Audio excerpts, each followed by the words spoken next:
కానీ లక్ష్మి వడ్డీ కట్టాలి కదూ, నాకు జేబులో డబ్బులు ఉండాలి కదా. మరి కలియుగంలో ఎక్కడ డబ్బు పుచ్చుకుంటానో తెలుసా?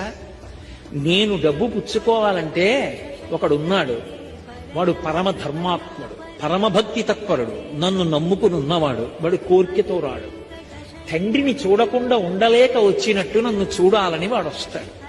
నాతో వెంకటాచలంలో ఒకానొకప్పుడు ఒక వృద్ధ అర్చకుడు చెప్పాడు, ఒక్కొక్క రోజు వెంకటేశ్వర స్వామి వారి ముఖంలో గొప్ప సంతోషం కనపడుతుందండి మాకు. అలా కనపడింది అంటే మేము మరునాడు వస్తున్న వాళ్ళని చూస్తాం, ఎవరో ఒక పరమభక్తుడు వస్తాడు గుడికి అని చెప్పారు. అలాంటి వాడు ఒకడు వస్తాడు లక్ష్మి, వాడు హుండీలో డబ్బులు వేయడానికి ఇలా చేయి పెడతాడు. వాడేం పెద్ద పెద్ద కట్టలు వేయడు, వాడు ఒక పావలా కాసో 2 రూపాయలో వదులుతాడు. వాడు వేస్తున్న డబ్బు కోసమని నేను హుండీలో ఇలా చెయ్యి పెడతాను. అది మిగిలిన డబ్బులో పడదు, నా చేతిలో పడుతుంది. అది తీసి ధనదుకు వడ్డీ